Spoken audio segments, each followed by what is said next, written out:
Westfälische Wilhelms-Universität Münster, which is one of the. I'm not controlling the lights. I have to do that. I am controlling the sound for now. And the University of Münster was one of the universities in Germany with close contacts with business process modeling powerhouse ARIS.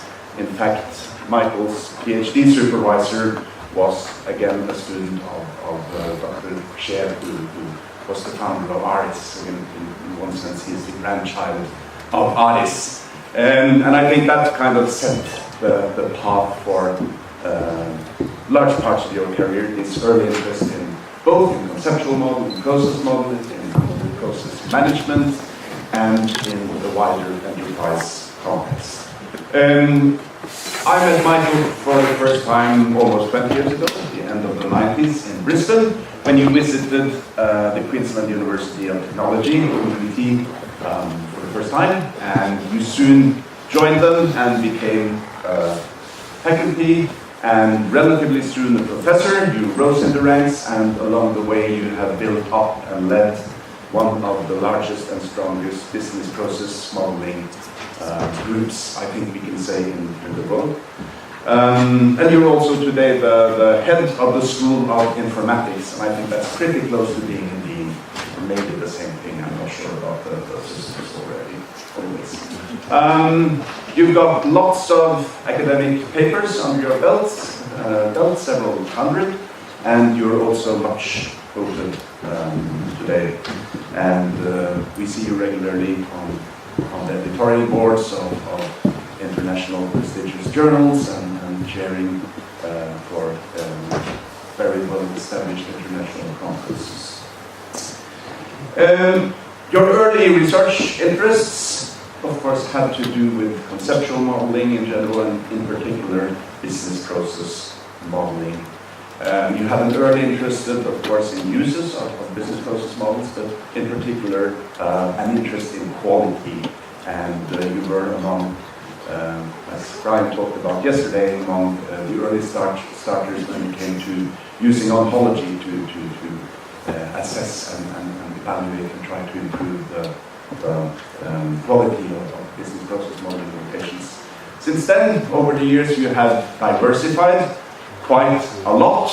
You have published in many areas while kind of staying within this general topic of business process models and business process management. You've done work on context-aware business process modeling, configurable modeling, and modeling in the large, among other things. And much of your research has been sponsored, or at least carried out in collaboration with industries. We also put emphasis on that angle. More recently, you have investigated more broadly the digital age and how this new age of ICT technologies, or information communication technologies, have a potential to radically transform society and even disrupt society on many different levels and in many different ways. And you have had a particular interest in how this new situation both opens up new possibilities for innovation and calls for continuous innovation, and that we need to think about how to better and better foster that information and harness innovation. So I think this is going to be a very interesting talk. In one way, you are starting from this new interest in the digital age and its disruptiveness, but you are turning the lens a little back on this long-established interest of yours on conceptual modeling. So, welcome. The title of this keynote is Conceptual Modeling in the Digital Age. Thank you, Andreas. Thank you, Andreas, and thank you also to Paul for the kind invitation to share some of my ideas. Good morning, everyone. It's a pleasure to be here. And I want to talk about the digital age, the disruption, and often we talk about disruption in all kind of contexts, and talk about the number of industries that are disrupted. And for the next 60 minutes of your life, I want to explore to what extent do we as a community, as conceptual modeling, face disruption, or to what extent can we help disrupting this trend. So I want to take a bit of a journey and for 3 main ideas, and then more provocations and questions than answers. And the disruption is visible everywhere. So if I take the simple idea of a presentation, we now at our home university are using a $20 iBeacon connected to a cloud-based server, and all documents are stored location sensitive. So you walk out of the room like this, you open up your device, and whatever you see on my screen is on your device. In fact, I carry off the iBeacon just from my pocket, and whoever's around me, and give access rights, has access to my material. It shows you also that on the one side, location becomes very, very important as a key element in new models. But second, that in the digital age, we replace increasingly searching with finding. In fact, Google Search said their biggest competitor is the invention of a find engine. People increasingly won't be able to search because they are consciously incompetent. But they're able to find you, like the presentation that finds you as opposed to you find the presentation. You see a big paradigm shift. So, from search to find is one big paradigm shift we face in the digital age. And I want to take you on a different angle here, and I want to continue the stream of thought that was started last year. And we highlighted that this new world is quite substantially different. So, 12 months ago, Keynote, and the statement was very much around, it's about the web of people, and we see this increasingly focus, probably away for attention on corporations, attention on people. And so, my main messages are, I think there's a danger that we regard conceptual modeling as a well-established field, and we focus our energy on incremental improvement. Those companies that tend to die are typically organizations that focus on incremental improvement. So we focus on exploitation when the world moves on, and what we really need is exploration. So we have predictable outcomes. And what I like to propose is the notion of ambidextrous modeling. So the notion of an ambidextrous organization means these organizations they do exploitation, the incremental reflection or improvement of what they have, at the same time like exploration, to conquer something entirely new. And you have to do both, of course, but today is very much about exploration. What are the things we can do far beyond what we do right now? And I give you 2 ideas. One is, I highlighted this, the shift away from a focus on corporations to a focus on people. And while I guess 98% of our conceptual models describe corporations, we hardly know anything about models for people, let alone smart things. And I also like to add the idea of being design-centered in the digital spirit. And the second item is, we know a lot about history and where we come from, we don't know a lot about tomorrow. So the second idea is, how do we craft tomorrow's model? How do we go away from describing reality to predicting, prescribing, inspiring in future realities? And will this just be a human-focused creative act? Or can we envisage model innovation systems? Can we envisage a world where conceptual models are inspired by advanced algorithms and solutions that help us to shape tomorrow and help us to be the accuracy? So, 4 main ideas.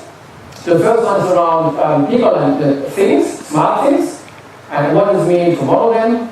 The second one is around what does it mean if design-led innovation or design thinking means conceptual modeling. And the third idea is around how do we craft tomorrow's model. How can we predict tomorrow? Even better, how can we inspire tomorrow's model?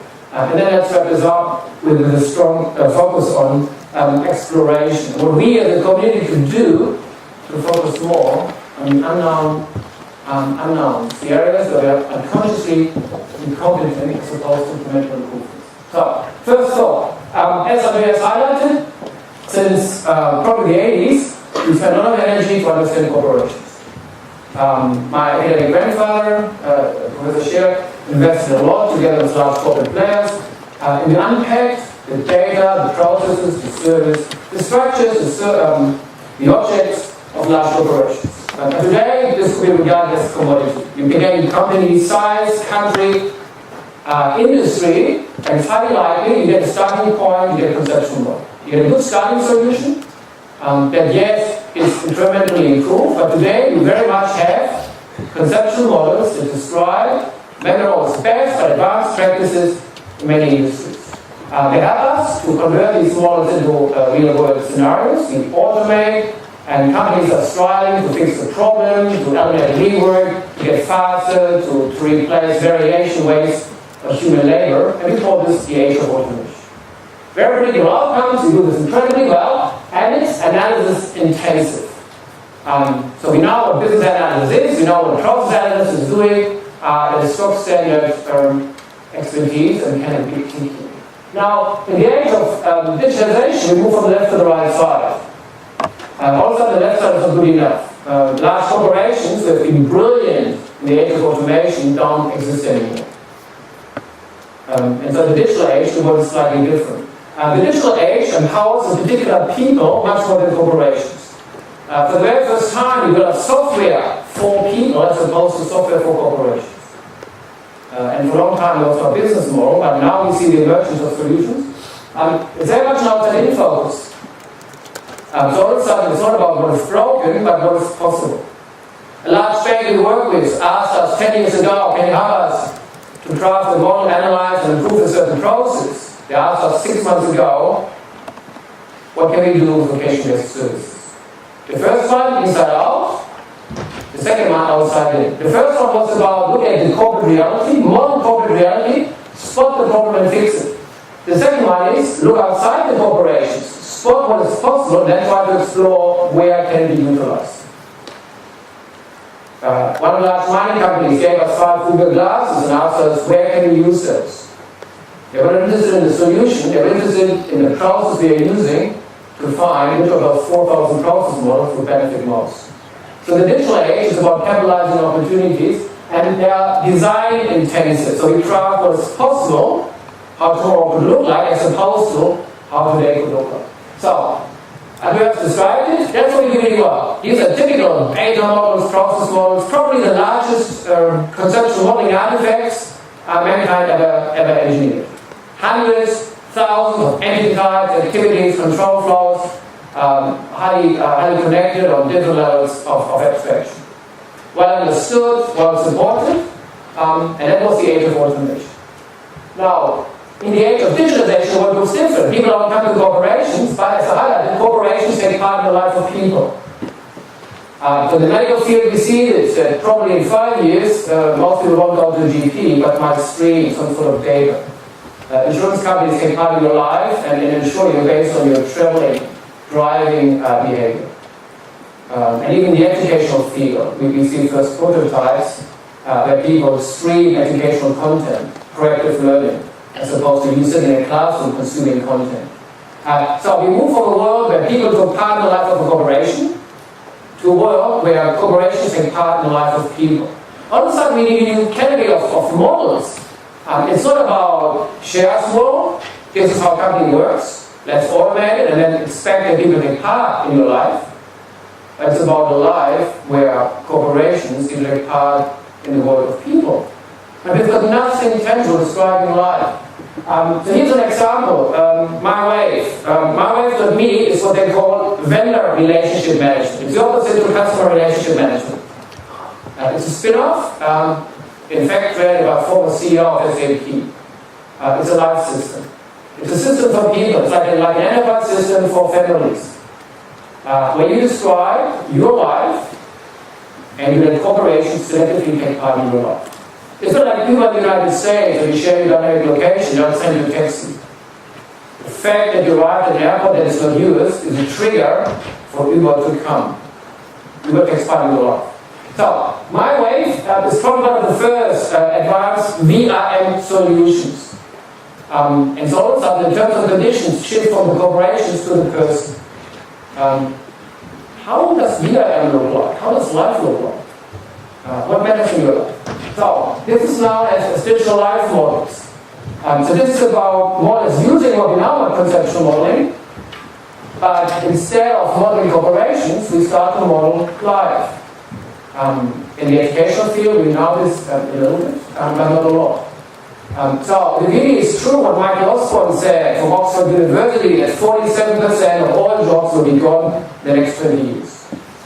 You can Google this, you get a ranking list of the jobs based on probability and the likelihood that they will disappear. educational well-being, the ability to be educationally well-informed, increases. Now, most people don't know what they don't know. So, in terms of life models, that means you take educational well-being, and allow organizations to become a service provider. So for this, we need to capture and conceptually describe how educational well-being could look like. So we have this in financial well-being, we've got this medical well-being. So these are pockets that are emerging. So what happens now is that we bridge between the physical and the digital. And it's like the example that I mentioned, the eye beacon right at the beginning. If I have the eye beacon in my pocket, it's a physical object, Michael Rosemann, connected to digital objects, this presentation or videos, and they're close to me. And so, where can I store them? How do I make them accessible? That includes me, and that includes my assets. That includes me and the connection to my assets. The autonomous vehicle that was discussed yesterday probably looks like this, and you hop in your car in 5 years, and if you don't have a valid driver license, or if the car hasn't endorsed you, the car probably won't start. That's what we call bring your own data. You bring your own digital identity.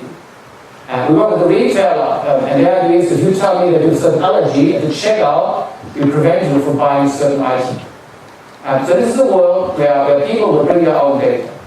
And what we give the world is a place, a secure, trusted place, where that sort of data can be stored. And so that's what we call digital life models, and this is the first idea for this morning. That is a space that's severely underutilized, and probably when we move from an economy of corporations to an economy of people, will deserve a lot of attention. Dynamic location here, as mentioned before. We work with Australia Post on an idea that in the future letters or parcels might come to you as opposed to your mailbox. You might do the postal services what we've done to the phone world in the 70s, when you found people in no places anymore. So also that means the dynamic location becomes an incredibly important attribute. But for this we need ontologies, we need standards, we need trusted systems where temporarily I make those kind of attributes available to receive some premium services. There is a world of digital life models in a world that looks different. And of course the same is true for your processes. We understand since microportals and SAP or Share how corporate value chains, how corporate processes look like. We understand really well one-on-one processes. What we don't understand is the birth-to-death value chain. And while for hundreds of years life was centered around business models and how companies work, in the digital age, the life will be shaped around how people live their lives. So something like VRM pops up, something like birth-to-death value chain management project. So pockets of work that we do here, you can have any scenario, let's say buying a house, and you unpack the process of buying a house. Like you say, it's just not a normal modeling exercise. So you just say, I crafted a model, but in this case, I don't craft models for corporations, I craft models for your life.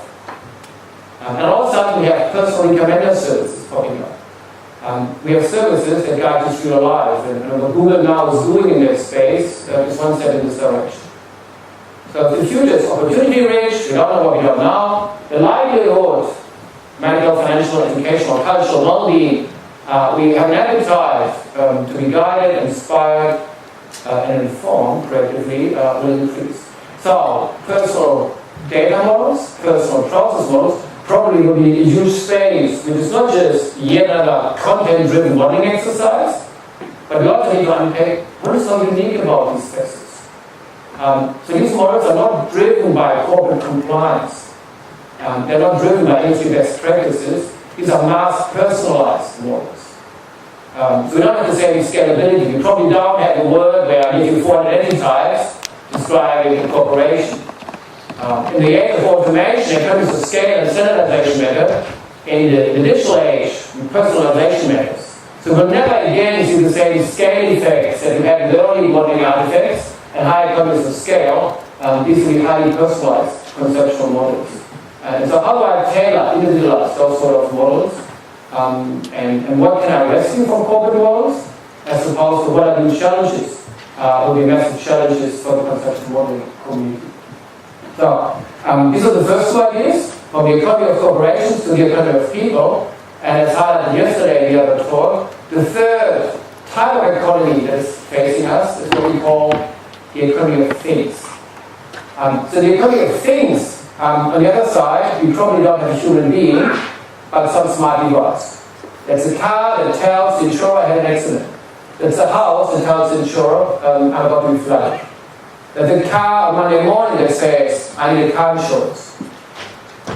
So all of a sudden we go from a world that is B2B or B2C to B2T. Business and corporations, governments will interact with smart things and not human beings anymore. And so we did some work in that space and tried to work out if this world holds true, if all of a sudden smart things emerge, and Cisco and other organizations are right, we have an economy that is no longer centered on corporations. It shifts on one side to people, and they expect that corporations take part in their life, and people will be conditioned to that sort of life. But third, all of a sudden, in corporate value chains and in societal value chains, we have smart things, smart items.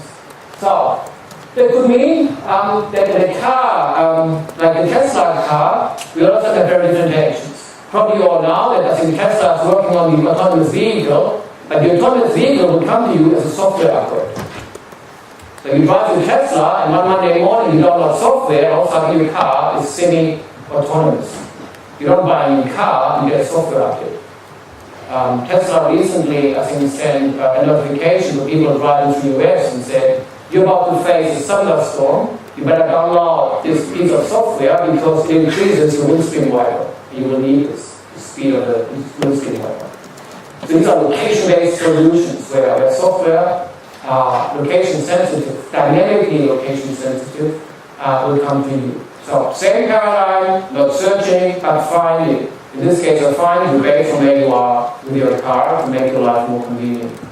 So these are smart things, and what we do is try to work out what sort of interaction patterns will occur.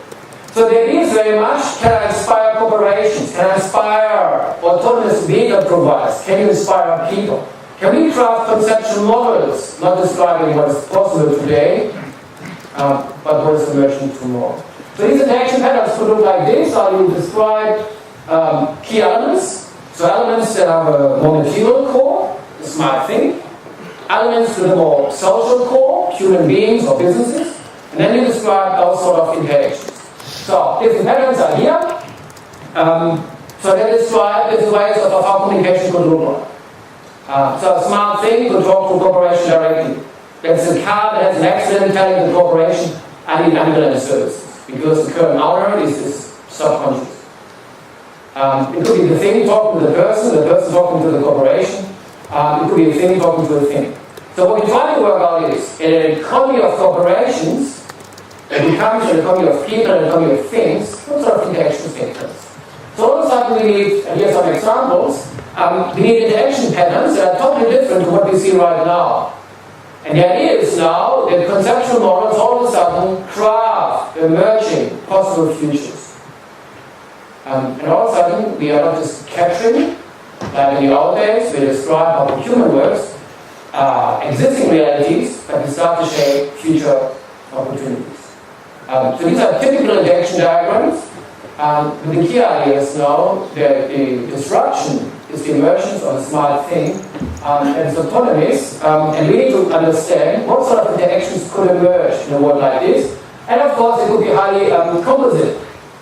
So you can imagine Uber, you can imagine Nest, and then build complex scenarios describing how those sort of interactions look like. So also, this is very different to the world that Cher saw when all he had was accounting and procurement and sales and reasonably controlled, well-defined, steady, predictable, and easy to understand corporate data or process models. This is a highly flexible world, and at its core, it's for the first time of the corporation, people, and smart devices. So here's the idea to unpack what is possible and try to learn and try to replicate where innovation takes place. So our appetite very much is to shape tomorrow, and that means you study Uber, Airbnb, or Nest, and then extract the essence. You want to abstract level, try to understand what sort of conceptual models can describe that sort of innovation, and then try to make that sort of innovation accessible to very different industries.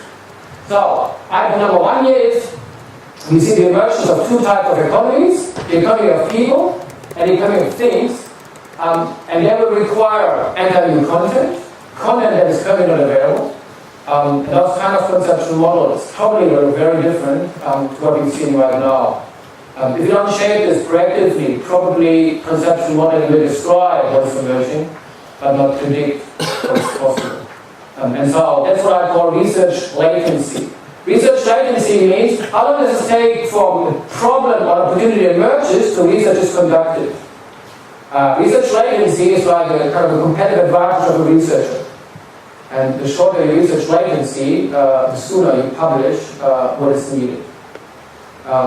Focusing on the economy of people and focusing on the economy of things and try to understand tomorrow's emerging conceptual models is one way how we as a community could reduce that sort of research latency.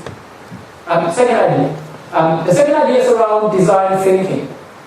You got any large corporations right now, you got any large IT vendor, including SAP, before they start any piece of software development or software configuration, they will do design thinking. Design innovation. Design thinking very much means let's understand what the customer wants as opposed to what we need. And that's quite close to the heart of business analysts, but I think it takes it to a completely different level. Example.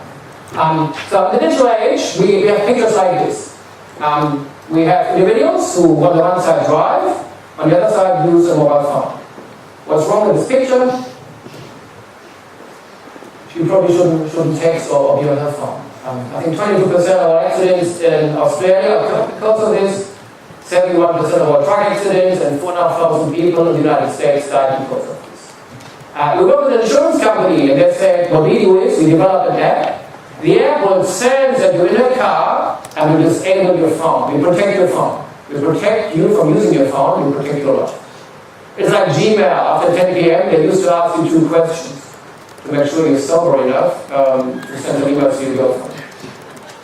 It's the same design paradigm, yeah? So I protect your life. Now, the insurance company had a healthy prototype for this device that rescues your life. Design thinking means it doesn't matter what you think matters, what does she want? What does she want? What's her solution? Any idea? What's the biggest distraction in her life? What's the question? Anyone? You ask anyone who's 68 or 20, the biggest distraction in her life is driving. It's not the digital one, it's the physical one that is distracting. I think 1.2 billion cars on this planet, if every car drives an hour, you give the world, once the car's driverless, 400,000 years every year. This is why Google is the driverless car, yeah? You give the world 400,000 years of digital attention, and they track this down. Now, design thinking means understand that the problem is not she should use her phone, but what she really wants is a driverless car. Now, take this to the world of conceptual modeling. This is our solution. Yeah? This is an emerging deep domain standard. This is the world where, like, what ER did to data modeling, deep domain has done to process modeling. And after a lot of kind of trial and error, the world gravitates towards one standard called the business process modeling notation. Quite complex, quite solid, and able to describe those scenarios. If I compare this to the previous picture, you could argue that it's maybe quite solid for us, but is this intuitive? Yeah? That's the other side. Do we understand what's going on? Do I want to drive this car, or do I want to get rid of my phone? So what we did is, what we tried to explore is design thinking in the world of conceptual modeling. What does it mean? That means it doesn't matter how we model. It doesn't matter that we believe you shouldn't use your phone if you want to get rid of driving. So what we've done is, we took our first semester students, most of them have never seen a model in their whole life, a conceptual model. And we gave them this text and said, read through this, and then visualize it. Model it. So you're not brainwashed. We don't tell you should not use your phone while driving, you just tell us what you want. So we give you a very intuitive scenario, and I'll show you a couple of pictures that you got to return. So if you never never saw BPMN, a flowchart, or pencil-net, or anything like this before, that's probably how you would articulate this. So design thinking really means it's not about me and me brainwashing you with BPMN 2.0 so we can have a conversation. It's about me carefully trying to understand what happens in your brain. Now, what we did is we unpacked this, and you end up with 5 design types. So this is really about unpacking what happens when we do design thinking. You could call this design-led conceptual models. So design-led conceptual models means I try to understand how you do this. So I'll show you some examples. So of course, my most basic model is English language. So I just sort English words. That's one way. Some of course I use to some sort of flow charting, and I mean increasingly learn this in high school. So maybe we should do this even earlier. But it's a kind of early way of conceptualizing reality. The third one is some sort of hybrid design. So what you saw in my airport scenario, it is space sensitive. We had a massive project on airports of the future, and the first time we showed them BPMN, they said, I can't see distance. It takes 800 meters to walk from here to here. How do I visualize this in BPMN 2.0? I can't. So they have an appetite to say, where's waiting time? Where's space? And I could see this in my models. So again, design-led conceptual modeling means it's not about me educating you on my conceptualizations and my standards and grammars and languages or notations. It's me understanding and then coming as close as possible to your world. So, other examples here, storyboard design of course, so depending on your graphical capabilities, you might draw pictures like this. And all of a sudden you realize that somehow it's reasonably intuitive. And then sort of kind of canvas design, yeah? So then you become a designer, it becomes more picture, it's more drawing than designing, more visualizing the picture than creating a conceptual diagram. So, in quintessence, what we see here is, we try to understand what do we see, and what we see is that we can improve a lot of languages by moving back to well-established symbols. So when we want to kill ambiguous notations, but I don't have to tell you a hexagon is an event, that's a comment, that's an activity, and that's a redefined relationship type, and where possible, we utilize symbols that are well understood. So Daniel Moody wrote a whole paper proposing a number of theories that can help us. Daniel's of the firm belief you can improve any single conceptual modeling notation half an hour. By doing exactly what we just have done, by doing design-led conceptual modeling design. You get really close to the way people think. So that's the second idea. Now let's use a simple solar stream as an example. Those solar streams are very old and nobody used them until they became beautiful. Like your iPhone. So all of a sudden what we see in the current age, that business analysts become business designers. It's not about what we want, but about what the customer wants. And that design-led artifacts and models, locations in particular, help us to become successful. So the idea is, if we are able to insert what is known as design thinking, known as design-led innovation, and capitalize on this in the space of conceptual modeling, you probably could create much more success, much more buy-in. And this will matter more if you combine this with item number 1, where it's not about the economy of corporations, where well-informed business analysts design business models for well-informed business analysts, but an economy of people where all of a sudden a lot of novices have to be able to use properly conceptual models to solve their life, to give access rights to their life, to give read, write, or delete access to certain individuals and corporations. So we probably need a new interface when it comes to digital life models than what we have right now. And that's the idea of design thinking and design innovation. Now, third item. So the first item was about craft models that capture people and things. The second one is being inspired by design thinking. The third one is really about being worried about tomorrow. So, example. Here's a typical exercise that we found in many companies over the last 20 years. And we've done this dozens of times. You go to a corporation, you describe what they do, you use a modeling standard, You facilitate the shared conversation among stakeholders. You do all the things that a conceptual model should do, and when you finish, you end up with success. The problem is this company doesn't exist anymore. Keynote was a worldwide success story for straight-through workflow design. Keynote was very brilliant in the design of conceptual models. Keynote is dead. Why are they dead? Because they're very good at exploitation, they're very bad at exploration. And so what Share and SAP and Workflow gave the world in the age of automation also has agreement. You can have the most straight-through design business process, and you won't survive tomorrow. So, examples. These are all the tools that we throw at conceptual process models. And most of the process management know-how today is about fixing a problem. All the process modeling notations tend to describe what's going on, and related methods are reactive in nature. The same is true with process mining.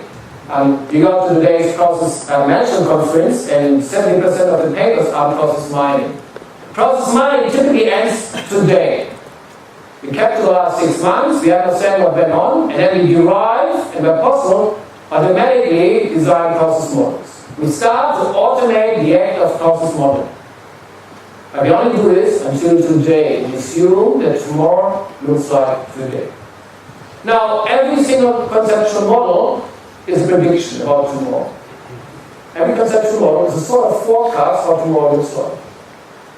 How do we increase the certainty that these models are right? But not about do they capture yesterday and today, but do they actually capture tomorrow? So that is the idea here. And we articulate this in some form that looks like this, where we say, below the line is the hygiene factor. Below the line is where I give you a process model, a data model, a service model, an object model, a goal-oriented process model, and you get what you want. And then they're valid, they can be verified, they capture what's going on, and if possible, they can be automated. That is what I expect, and that's what nobody finds exciting, and that was the age of automation. In the age of digitalization, I want a model that inspires me. I want to see a conceptual model that disrupts, that shows me disruption in the making. I probably want an analyst, a designer, a conceptual modeling solution that informs me about what's possible. We do below the line incredibly well.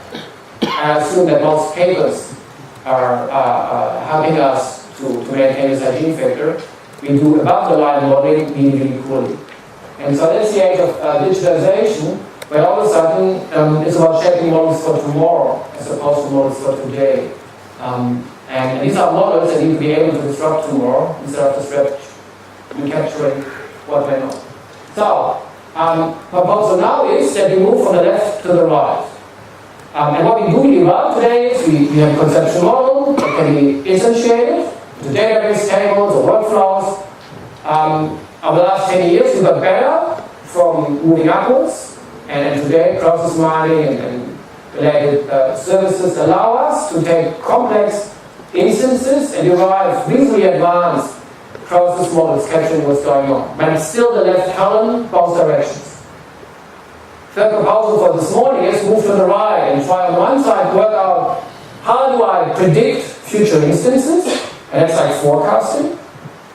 Can I look at the last 40,000 claims and predict tomorrow's process model? Or, and it's more challenging, can I look at current models and propose tomorrow's models? So we call this process forecasting and process innovation. So process forecasting is where I try to inform the user about how tomorrow's model will look like. I don't disrupt anyone, it's just a simple extrapolation.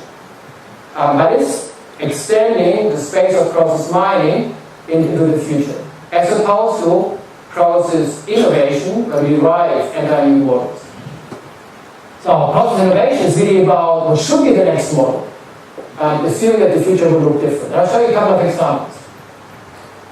And these are like model recommender services. These are plugins that we see emerging that will stand next to your conceptual model and that will predict, inspire future designs. So it's not just about capturing today, but about capturing tomorrow. So first example. The first example is simply based on patterns. So you could do process improvement mining. You can see what companies are doing to their models, and you extract those so-called process improvement patterns. So we have so far 15. So these are little atomic patterns, and they tell you what is possible to your model. So what are the things, what are the modifications you can do to a model? And what you do as a business analyst, you think in these patterns much more than in the underlying problems. And these patterns often can inspire tomorrow's ideas. And I give you a very simple example, Empire State Building. Imagine that's your process. Imagine some sort of conceptual model of tourists rocking up, waiting, paying $25, waiting for 90 minutes, go up, enjoy the view and leave. And imagine you want to improve this. Now, you can sketch your head, do some brainstorming, and come up with an idea, but that's not predictable, that's not reliable. The question is, could I find a tool that generates 30 ideas what I can do to improve this process? We at the conceptual modeling community craft solutions that help us to do this.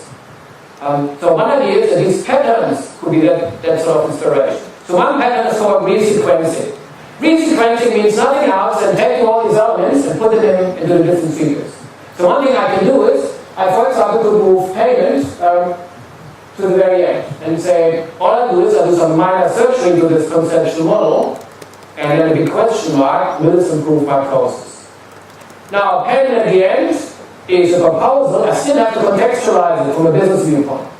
This new conceptual model all of a sudden allows me to charge at the end. Instead of charging per head, I charge per minute. That's what we call usage-based pricing.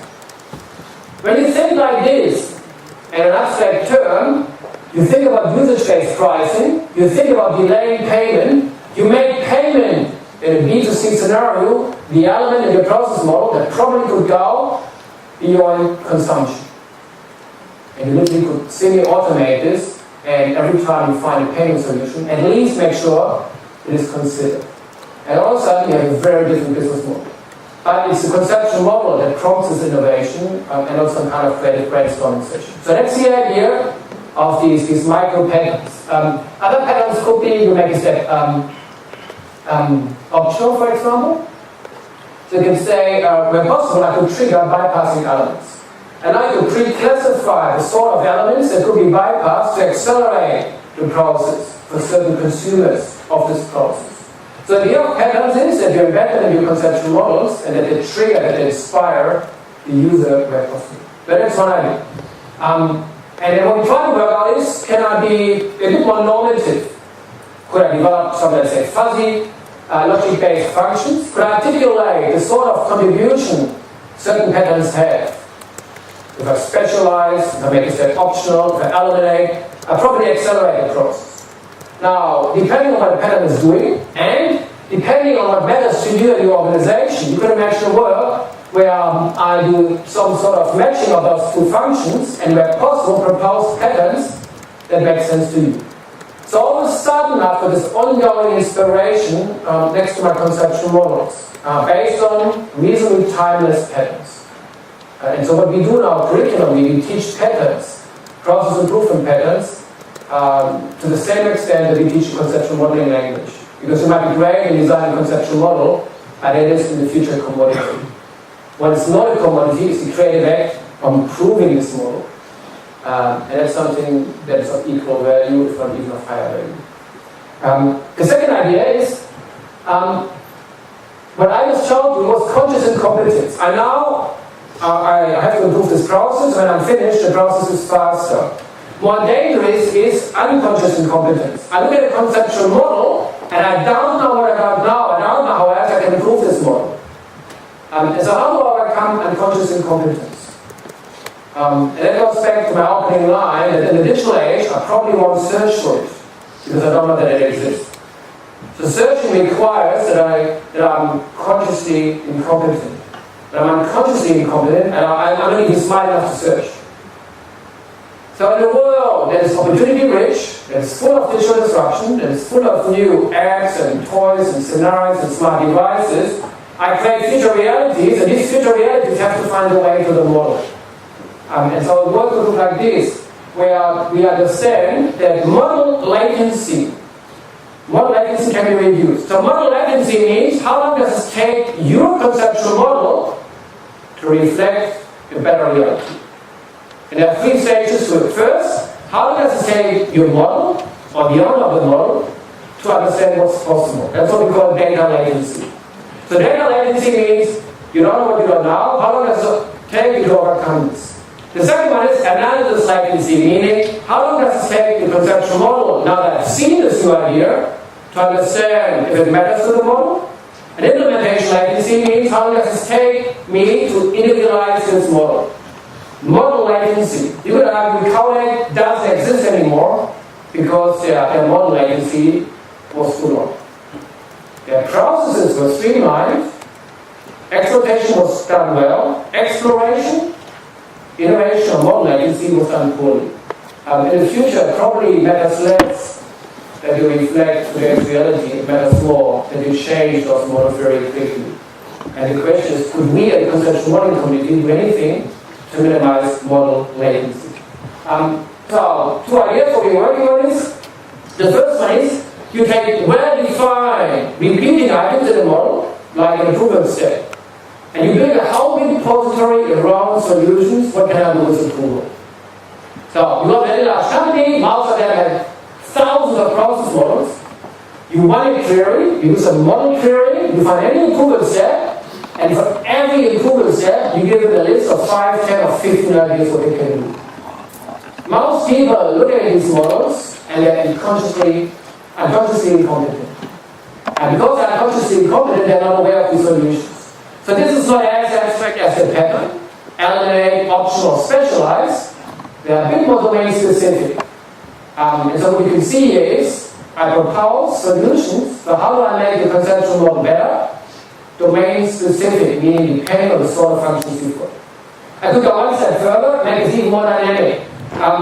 And this is not an early idea, but there is a bit, you take any model, in this model you describe what's occurring. So let's take an example, ordering. In your model, let's say someone orders. But I don't want every year find out how can I automate ordering. I don't want to search for it. I'm consciously incompetent. I don't even know innovation exists. So, what we want to work on is, could you imagine a world where the solution comes to you? So, this is Amazon Dash. Amazon Dash is a device as big as this, and you literally talk to it. I want chocolate chips, and then Amazon will deliver chocolate chips. For $179, you buy Amazon Echo, you put it in your living room, and you just tell what you want. And that's the way you order. Now, if you don't know that Amazon Echo exists, you probably will never consider using this if you're a retailer. So I'm a retailer, I look at my models, ordering is an essential process. The model is beautiful, but innovation latency is so low that I probably wouldn't bankrupt tomorrow. I don't want to become the next codec. My model and its semantic correctness won't rescue me. What will rescue me is a low model latency. And this low model latency means that whatever happens, like I put a payment solution, but I don't know that Google Hands-Free exists. I don't know that voice control today at McDonald's, you pay for your Big Mac. Again, I'm consciously incompetent. Maybe for advertising, I don't know that there are location-based solutions where depending on where you are, I advertise, and then for every second that disappears, I give additional incentives. Or maybe when it comes to delivering, I don't know that Volvo, delivering parcels to your car. So you would order at Amazon since the 1st of May this year, and one option is they send the parcel to your car. Now these are 4 examples, and you can see now the disturbance, the disruption, the noise of the digital economy that surrounds the conceptual model. If you're consciously incompetent, you look at your nice, beautiful design BPMN 2.0 model, but it's static. The model is beautiful, but the company might be dead. So what we need to find out is subscription services where we scan, we do environmental scanning, we then classify those innovations, and those innovations come to the model, subscription-based, as opposed to a model-finding solution. Again and again, we find the model instead of the model finding us. We go from searching to finding. So this is a massive, massive opportunity where we put conceptual modeling in the context of digital innovation and categorize digital innovation and the impact it could have on our conceptual models. So, this is about how to overcome unconscious incompetence, the probably biggest roadblock to corporate innovation. And then we look at models, and the solution space in our mind is just too restricted to work out what it can be better. Now, if we move to the right, the next challenge is unconscious competence. So unconscious competence means I'm doing something incredibly well, I just don't know why. And this is where big data meets model innovation. So, what that means is, and we've done this in a number of projects, where you take the process landscape, and the company says, we just don't need a model, we need a model that helps us for tomorrow. Now, I can either use patterns, I can do environmental scanning, or I can use big data. And so what we do now is, we take, let's say, 40,000 claims of an insurance company. There's a huge diversity of instances behind a complex claims process model. And what you do is, instead of searching for what is broken, classical way of overcoming a process, you zoom into conscious incompetence, and then you do Lean or Six Sigma or root cause analysis. You zoom into what works exceptionally well. You unpack unconscious competence. Once you have this, you end up with those instances and the corresponding process model that describes the internally best process. One example, we did this for our insurance company. A process that took them 60 days sometimes takes them a day. Done by 2 PhD students at a desk. Not a single piece of domain-specific knowledge. 35,000 claims. So what you do is, you take a conceptual model with all those control flows and splitting points, and what you try to work out is, what's the subset that describes the best way of working? But you shift your mindset from the negative deviant, what takes too long and what's broken, to the positive deviant. That is what works exceptionally well. You unpack this and make this the recommended process model.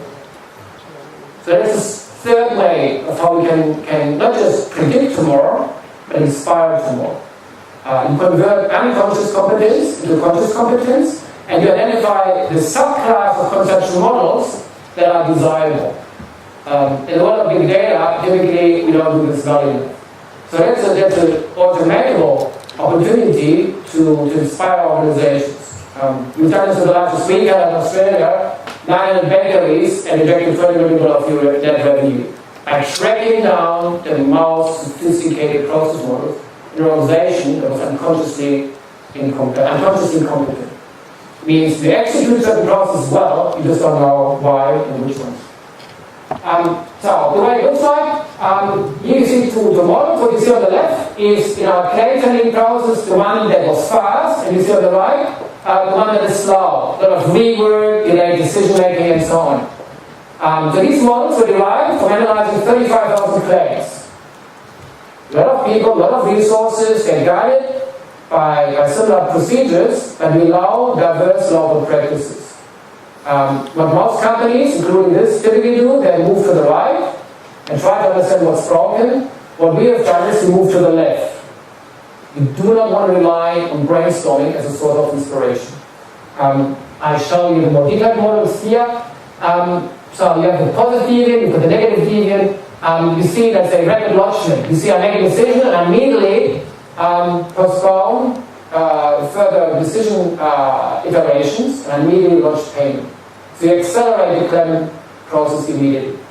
So what you do is, via big process data analysis, you unpack success and make the left and not the right model the desired future model. So over time, what we do is we use big data, big process data, and keep on zooming into the positive deviants and make them always the desired next process. And you can see how big data and analysis of complex instances can help you to shape tomorrow's model. And the fourth and last idea is maybe the most simple idea, process forecasting. So what we more or less do is we take event files, 35,000 claims, and we extrapolate. And to the best of my knowledge, that's undercapitalized so far. So while any salesperson tries to forecast tomorrow's car sales or ice cream sales, funny enough, in the world of conceptual modeling or process modeling, we hardly have explored this. So what we do more or less is we take those claims in the past and do nothing else than forecasting the next instance. We don't disrupt, like it's patterns, we don't give you inspirations, we just assume that tomorrow continues what we've seen in the past. And now I could say, what variables do I need, how do I do this? I could explore, what do I want to forecast? Do I want to forecast volume? How many tokens do you get in the PetroNet? Do you want to forecast splitting points and probabilities? So I can see trends and how to allocate resources. Or do I want to model entire processes? Sometimes I need to predict other elements, context factors. Australian breweries are selling 2% more beer if temperature goes up by 1 degree. So you have a hot weekend in Melbourne, that easily means 10-15% more pressure on the supply chain. So the context where supply chain reacts to changes in temperature. Most conceptual models are totally free of context. Totally free of context. Every single data process model I showed you earlier on in my corporate work is free of context. I've got no idea if temperature goes up by 5 degrees, what happens to our conceptual models. So this is where I can, without disrupting anyone, at least predict tomorrow's valuable model by doing that sort of analysis. I could contextualize those outputs and I could timestamp them. I could say every day after 9 p.m. we work like this. If so-and-so wants a shift in the emergency department, we probably work like this. So what I do is I unpack tomorrow's context, search in yesterday's data for the same context, and copy-paste that sort of conceptual model into tomorrow's model. So we have a bit of a framework for this, where we have predictable and then forecasted input, where you have deterministic and non-deterministic input. We've got context variables. Yeah, tomorrow is Sunday, or we might or might not have a tropical storm, and we use this to forecast tomorrow. There's massive implications on the resources, but I'll show you just a simple example of what we've done in an insurance company. So the cases, this is Brisbane, on a typical summer day, the call center might get 6,000 phone calls. You have a tropical storm or whatever kind of disaster, and you get 3 or 4 times the call volume. So I've got a conceptual model describing how my call center works. But the way they work and should work totally correlates with context factors. So what we do in that world, if I take simple event-driven browser chains now, you describe models for different kind of contexts. But this is context that you don't capture as a simple control flow, exclusive or split. This is like a meta attribute to the entire process. And now to unpack those sort of context factors, to predict those context factors helps you to predict tomorrow's model. So let's summarize this. I gave you 5 ideas, and now you can sort them based on the impact that they disrupt. So simple forecasting, how many tokens will you have in your PetroNet tomorrow? It's probably not very predictable, disruptive, very predictable but not very disruptive, but it helps you to shape tomorrow's process. As opposed to putting your whole model upside down and then inserting a variable digital disruption and crafting entire new models. To the best of my knowledge, those 5 areas, you do none of them really well. If you do none of them really well, you probably are in danger to create the next codec. Perfect, validated, verified models that give the world a lot of hygiene factors, but what we need is to inspire tomorrow. And here are a couple of ideas, more or less disruptive, that can inspire tomorrow. So, let's summarize this and bring this to an end. I talked about model latency, the delay we have in capturing what's possible in our models. I talked about innovation, I talked about what it should look like versus forecasting, how it could look like. Now, suggestion for us as a community is get out of your comfort zone as a community, including ourselves, of course, and then try to work out what are the big explorative research opportunities. So if I go back to my picture that I had early on, unconscious incompetence, I believe that the biggest disruptive element is in the area of the unknowns. And so the more we explore how tomorrow could look like, probably the more disruptive we are, supposed to be disruptive, and we have an opportunity to explore instead of just confirm it. So here are a couple of examples what I believe could fit into those kind of boxes. And that helps us to understand when we do maybe research that is more exploitative, research that is maybe incremental and predictable in its outcome, maybe on the safe side, that's only the bottom left, versus research that explores and add new worlds. How does a digital life model look like? How do we interact with things? What are model recommender systems in the future? How do I help to reduce model latency?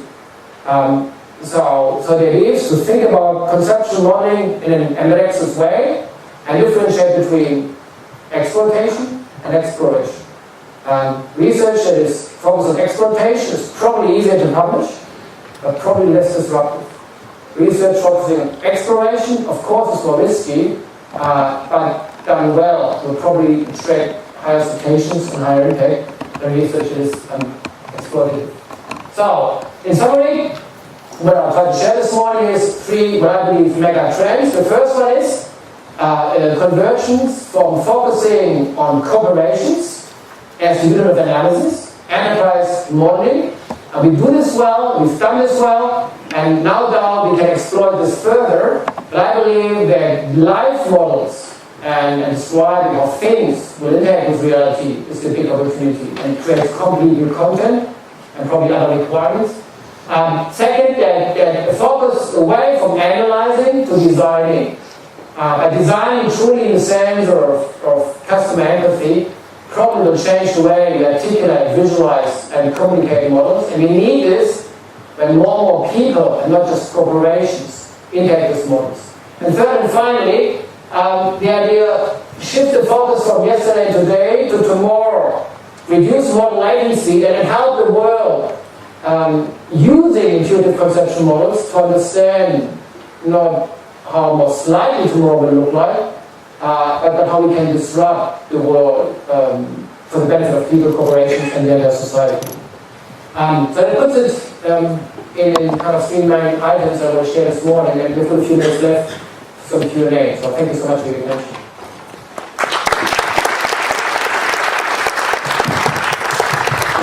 Thank you, Michael. I think this was a very inspiring and interesting talk, and I'm sure we have quite a few questions here. We have time for at least 3-4 ones. It's best if you all just can introduce. Thanks, Michael. This is very interesting. I was just thinking about I was extrapolating what you were saying. And I was thinking, so taking those arguments to the limit. We are talking about customization of models in the extreme. We're talking about personalization in the extreme. We're talking about instance-specific models. So that, I think, you're touching on it, that means that we have to reconceptualize modeling in its entirety. So for example, you seem to be saying that analysis is kind of dead. It's more design than analysis. If I'm going to have instance-specific models, then analysis contributes nothing, because the next time I'm going to use the model, it will in fact be a different model. I want your thoughts on these questions. So I think you summarize those mega trends, and in all honesty, we see this everywhere. So if you go to car manufacturer, they talk about Industry 4.0. They don't talk about, yes, MRP, production planning. They talk about Industry 4.0, every product is manufactured in a very different way. And these are instances. I think in the physical world of manufacturing, we have exactly the same trend, and we just replicate what happens in other trends. I think analysis will remain important. It's just analysis probably can be automated, digitized easier than design. And probably every individual model we want to analyze it. Like that every car that's produced still wants to understand, am I produced in the best possible way? So I think analysis is probably not dead, but maybe we don't need business analysts as human beings for it in the future anymore. Further questions? Yes? Yes, I have a question. You talk a lot about modeling still, but my experience is, especially when you work with, of course, business process models, but also other models, it's the implementation that is the difficulty. Of course, modeling can be difficult, but it's really to change, and that somehow models emerge during the implementation process. So I agree with you, it's a lot about design, but it's as much as modeling as implementation of modeling. So I couldn't agree more. I didn't talk about implementation. I don't want to say one is more difficult than the other. So for me, having inspiration models is just stage one. I want to ignore that you still have to implement them, of course. And you see this in many companies now that they invest heavily to provide an infrastructure to be able to implement those models faster. And ultimately, it's not about model latency, but about innovation latency. So model latency means how long does it take you to get a new model. Innovation latency means how long does it take you so this model is implemented.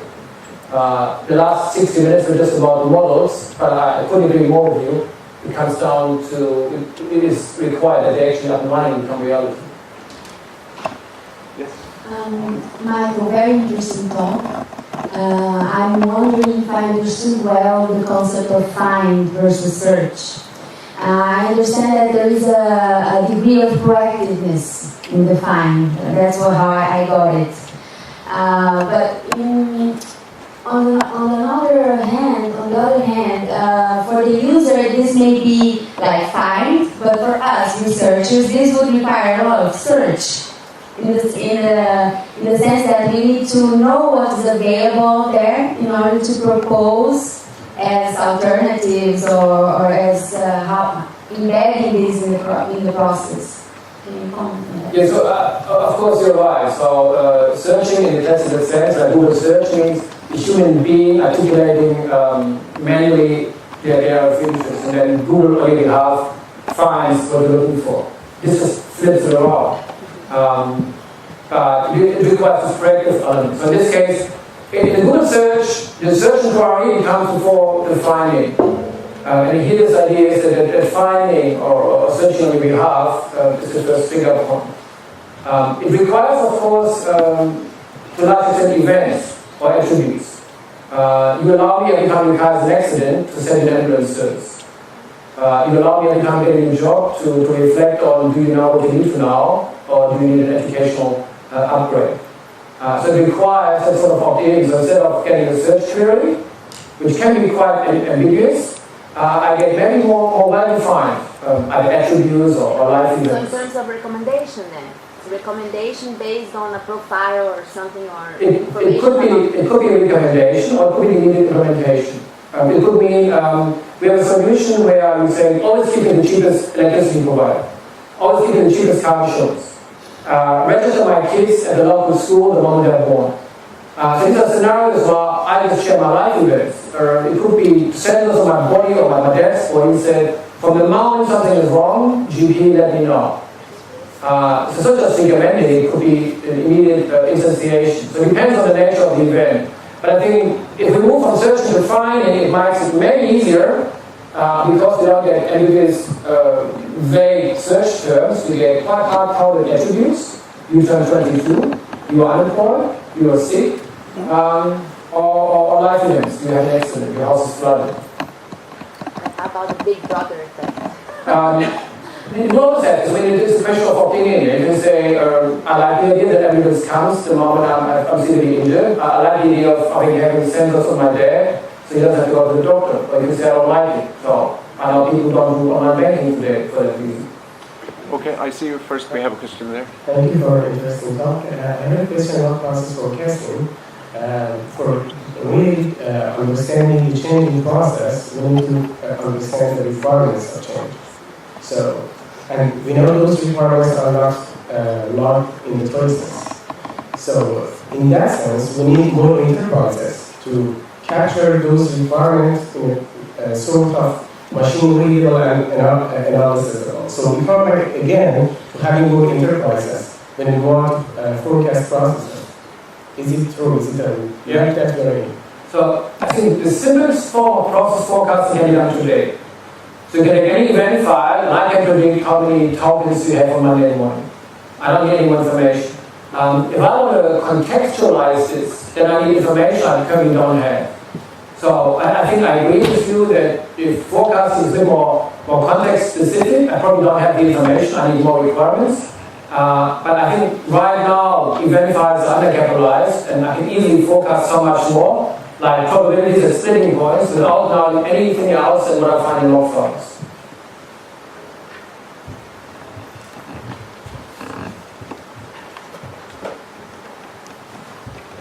here, Michael. Very interesting. I think it opens, what you described opens up a number of interesting opportunities for this community. Moving, for example, I mean, you're, in one sense, you're saying that removing social technical systems are becoming much more important, right, than software systems. And it moves the focus, I think, from language to the foundations behind languages, right? So, from the top of my head, we were talking about important issues like modeling affordances or capability of things, modeling values, modeling goals, modeling norms, right?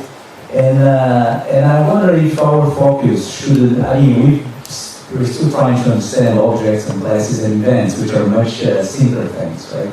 So from the point of view of the ontologies we should be working on as foundations, it moves to a completely different class of problems. So I wonder if you agree with this view that the focus should be, we should move more towards the foundations than on the representation mechanisms. They should come later after we understand what are these things we're talking about. Yeah. I think it should be move and forget about this. So the notion of ambidextrous means to do both. So I think we still incrementally have to improve this, but I think we need to allocate more and more resources to those new news. And from all the terms that you mentioned, I think to unpack and understand affordances, I think it's a big thing. So the 4 videos that I showed you, so every week someone will show, here's a new digital innovation. To unpack, to classify the affordances, what does the digital innovation do to me?